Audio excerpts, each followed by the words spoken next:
Et si je vous disais que votre rêve vous attend déjà quelque part? Et si le plus grand obstacle entre vous et votre destinée, c'était simplement la peur? Aujourd'hui, je vais vous raconter l'histoire d'un jeune berger qui a osé écouter son cœur. Une histoire simple, mais capable de transformer votre manière de voir la vie. Bienvenue dans l'univers de l'alchimiste de Paulo Coelho.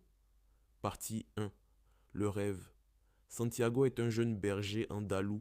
Il aime voyager avec ses moutons, découvrir de nouveaux paysages et lire des livres. Mais une nuit, il fait un rêve étrange. Un rêve qui revient 2 fois. Dans ce rêve, un trésor l'attend au pied des pyramides d'Égypte.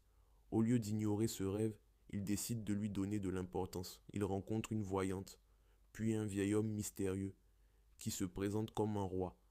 Ce roi lui parle d'un concept puissant, la légende personnelle. La légende personnelle, c'est ce que vous avez toujours rêvé de faire, c'est votre mission, votre destin. Mais voici la vérité que le roi lui révèle.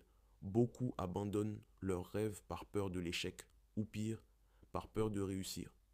Partie 2. Le courage de partir. Santiago vend ses moutons. Il quitte tout ce qu'il connaît. Premier obstacle, on lui vole tout son argent dès son arrivée en Afrique. Il aurait pu abandonner. Il aurait pu retourner chez lui. Mais il choisit de continuer. Il travaille chez un marchand de cristal.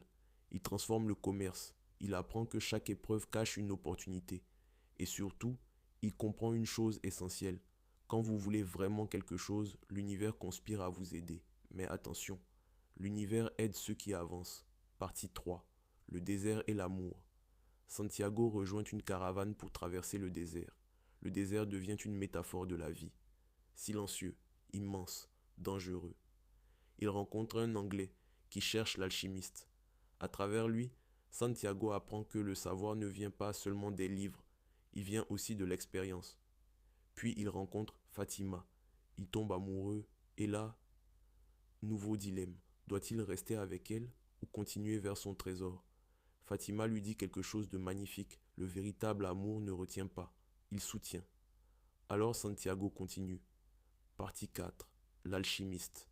Enfin, il rencontre l'alchimiste, un homme mystérieux qui lui enseigne la plus grande leçon du livre. Écoute ton cœur. Le cœur connaît le chemin, même s'il a peur. L'alchimiste lui apprend à comprendre les signes, à parler le langage du monde, à faire confiance à l'invisible. À un moment clé, Santiago doit prouver sa foi en se transformant symboliquement en vent. Ce passage représente la transformation intérieure. Pour atteindre son rêve, il doit devenir une nouvelle version de lui-même. Partie 5.